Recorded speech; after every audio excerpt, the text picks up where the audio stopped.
I want to let you in on something that I hate. I hate the term soft skills. As an executive coach and a founder, I've seen firsthand how these skills that actually fall into the soft skills bucket, like emotional intelligence, communication skills, feedback, they are actually the essential skills that we need to thrive in our ever evolving and complex workplaces. And to me, that doesn't feel soft at all. Instead, these are the key skills that help an organization grow, foster creativity, and lead to more collaboration and innovation. So I ask everyone on this call, let's all together take a moment and let's rebrand soft skills into what they should be called: key leadership skills. So thank you. So who am I? I'm Anita Hossain Choudhry. I'm co-founder and CEO at The Grand, and we're a group coaching platform and community to help leaders gain clarity, confidence, and connection. I'm also a mom of two young girls, 3 and 1. And before that, I was an executive coach, and I was previously the head of knowledge at First Round Capital. And in those roles in particular, I saw just how important it was to help your people hone their leadership skills and how game-changing that was for companies. It's what I talk to my coaching clients about day in and day out. And that's why this is an area I'm so passionate about. And I get a lot of joy on helping people and organizations unlock their leadership skills and become the grandest version of themselves. So, what are we going to talk about today? We're going to start with addressing why upskilling leadership skills is so important. I'll share the Grand's leadership diagnostic, and we'll dive into which skills we believe are the most essential. We'll then go over our approach to leadership development, and then we'll end with a deep dive on one of those skills, coaching. So, why is upskilling leadership skills so essential today? Two main reasons. One is the increased complexity of the role as manager, and the second is the rise of AI. And you know this firsthand, the increased role of a manager or the increased complexity of that role. The role of the manager has evolved tremendously over the years. And until the 2000s, managers used to be responsible for output and allocation of material and financial resources. And they really oversaw repetitive, predictable tasks. As our world became more digital and global, that model of management completely shifted. And a lot of different people had to come together and get new and novel things done. And what became more valuable was coordination and motivation. So skills that typically fall into social aptitude versus expertise and intellect. And so when you look at the data, if you look at the 5,000, close to 5,000 executive job descriptions over the last 2 decades, it reveals the growing importance of leadership skills or these social skills and how that's changed in our global workforces and with the advent of technology. And so the second point I want to make here is the world is more complex than ever before. We're living in a time of increased global crises, post-pandemic, global conflict, political turmoil, market conditions, and there's also generational change. And in these times, emotions are really heightened, and people are looking to their leaders more than ever to help them navigate their personal and professional challenges. We've all lived through this collective trauma, and it's led us to reevaluate our lives and our work, and also our expectations of our workplace. And so when you think about employees today, they're really demanding more personal and professional support. They want to feel heard. They want a sense of belonging, purpose, meaning. And that now is just table stakes. And so that's why it's so critical to have key leadership skills to support your team, help them grow, and ultimately retain them. So the second point I want to make is the rise of AI. And this is why honing leadership skills is so important. First and foremost, there's going to be an emphasis on human first skills. And really, what are the things that AI cannot help us do? As one executive put it well, Leadership is about unlearning management and relearning being human. So what does that mean? It means showing up as an authentic human being with vulnerability, empathy, compassion, and not necessarily having all of the answers. In another study, when asked which skills are going to be the most important in the age of AI, the number one answer was integrity. And that was followed by strategic vision, ability to inspire others, motivation, and drive. And there's this recognition that as we incorporate more AI into the workplace, it really requires high moral values and interpersonal trust.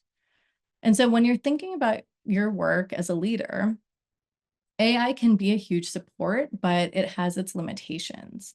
And so when you look at this 2x2, I love a good 2x2, you look at the x-axis, and that's where activities leaders should leverage being human. And then on the y-axis, that's activities where leaders should leverage AI. And what employees want from their human leaders is not AI, it's human support. Because at the end of the day, companies are a collection of humans. And though we think about work as ideally being organized and straightforward, in reality, it's full of messy dynamics, insecurities, hopes, dreams, all of those things. And so when we look at this quadrant of individual and team development, this is where leaders should leverage being human and deliver value to motivate and really retain their employees. The next point I want to make is that AI is creating more managers than ever before. As Dan Chipper points out, we're shifting from being makers to managers, from doing the work to allocating the resources and managing to make sure work is getting done. When you look at the workforce today, only 12% is currently managing, and that number is only going to increase exponentially in the future, where more managers are managing people or managing AI models, which will still require great management skills like communication, feedback, taste, and more. And we're already seeing that as a reality, starting with Lattice's announcement yesterday. Not sure who saw that, but it really blew my mind about being the first to give digital workers or AI employees official employee records and making sure they're onboarded, trained, and that they even have managers. So that's already happening. All of this combined makes us know that leadership skills are critical, especially in the world we live in today and where we're headed tomorrow. So, what are the key leadership skills? At the Grand, we really believe that these are the 10 essential leadership skills. And that's why we've developed a leadership diagnostic to see how people are tracking so that we can help them measure and improve over time. I want to share these with you. And as I read through 10 of these skills, I want you to think about what your score would be on a scale of 1 to 10. So feel free to jot it down on a piece of paper or on your computer, and I'll go through it quickly, but you'll have access to this afterwards. So the first one is emotional intelligence. I have the capacity to express my feelings and understand others' emotions at work. Effective communication. I feel equipped to articulate my ideas and express my needs with the team. Growth mindset. I approach challenges as opportunities for personal growth and learning. Balance and meaning. I have a clear sense of what's important in my life and how that influences the decisions I make. Self-knowledge. I feel I have a strong understanding of myself. Feedback. I'm comfortable giving and receiving feedback. Conflict resolution. I'm comfortable resolving conflicts with my team. Delegation. I'm comfortable delegating responsibilities. Leadership confidence. I'm confident in my ability to effectively lead and inspire a team. Coaching. I have the coaching skills and tools to support my team. So I want you to take a moment and think about how you scored on each of these and what are some areas that you personally would like to improve. And feel free to put those in the chat. So now I want to shift to how do you actually build these skills? The expectation is you are not born with these skills. These are skills that can be learned and can be taught. And the challenge is we don't spend enough time practicing these skills. So what we found at the Grand is the key to leadership development and building these skills comes down to three main things: reflection, intention, and connection. And everything at the Grand that we design includes these three elements. So let's start with reflection. Think about what percentage of any of our days is filled with reflection. If you're like me, probably very little, because we're running around with so many different things on our plates, and it's often hard to come up for air. And that's problematic because research shows that 70% of our learning comes from our experiences. 20% is from other people, 10% is from books and courses. And the key is that passive experience alone is not enough. We only grow when we reflect on our experiences and learn from them. So when we don't have a reflective practice to turn our experiences into a source of growth, we're giving up on 70% of our learning. 70%. That's why at the Grand, we believe in the importance of having a reflective practice so you can understand where you are and where you want to go. And upskilling should start with dedicated time for mindful reflection. The next step is intention. Now that you know where you are and where you want to go, how do you actually get there? It's by setting deliberate intentions and running experiments. It also starts with the mindset that you bring and moving from a performance proof mindset to a growth learning mindset. Most employees, they're always in this performance proof mindset because that's how workplaces are usually set up. It doesn't feel safe to flex and to experiment. And we need to create that safe space and give people permission to experiment, fail, experiment some more. The last step is connection. So that's the last part of leadership development. It's really, really important to have a group of peers or confidants to be able to share your learnings, to practice in a lower stakes way, to gain new perspectives, to stay accountable to your goals, and ultimately to build deeper human connection. And so that's why we focus on consistent live practice supported by an expert coach to accelerate that learning. So to bring this all together, I want to share an example from a member of our community. He took the leadership diagnostic and realized that he was really low on feedback. And he was chatting about this with the peers in his coaching group and realized that he just wasn't comfortable giving and receiving feedback. After becoming aware of that, he decided to focus on his intention and created an experiment.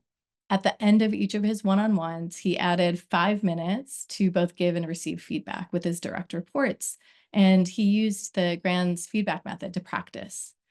And then finally, he went to his Grand Council, which again is his group of sounding board of peers, to stay accountable to this goal and to practice these difficult conversations in a safe space and get new perspectives so that he could sharpen his leadership skills. And again, in a safe and low stakes way, and then go apply it in the real world. And over time, he became more confident with that skill. And this is just one of many people who've benefited from this approach to learning. And I thought this quote summed it up really nicely.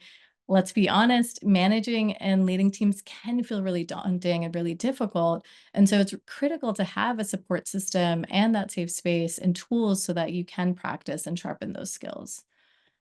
So how do you apply this at your organization? Now that you had the experience of going through the leadership diagnostic, you can see how it increases your own self-awareness and how it could be a great measure of your leadership skills with more precision and accuracy. And over time, as you measure it, you can help individuals grow more confident in their skills. Next, it creates a shared language. So as a manager, it helps you have this language and framework to better understand where your direct reports are and what areas they need and want to grow. It's a great entry point to have this conversation and really understand what they need to be successful at their jobs. And then finally, thinking about the macro view, when you zoom out and think about how helpful this is for your organization, it gives you a macro view on how everyone is doing and helps you better understand how you can support their growth and development. Looking at our own data across hundreds of leaders, Out of the 10 leadership competencies, we actually found that coaching is one of the areas with the most room for improvement. So as the last part of our session today, I want you to be able to walk away with a few tactical tools that you can start using with your teams right away and improve this key leadership skill. So I want you to start by picturing a meeting with a direct report. They come into your office and they immediately launch into a challenge that they're experiencing. And your immediate instinct is probably to fix that problem or give them advice. And that's not wrong. It's just not the best opportunity in every situation. And that's because our solutions are from our experiences and they don't always take into consideration the lived experience of the person we're coaching. And so what that might look like is when you're fixing, you're focused on a single actionable solution. The conversation style is directive and advice oriented. You're telling them what to do, and you do most of the talking. So instead, we recommend shifting our mindset from fixing to coaching. And at the Grand, we define coaching as getting someone from where they are to where they want to go by tapping into their own wisdom and helping them stay accountable to their goals. And when you use coaching, two things happen. It allows us to invest in their inner teacher.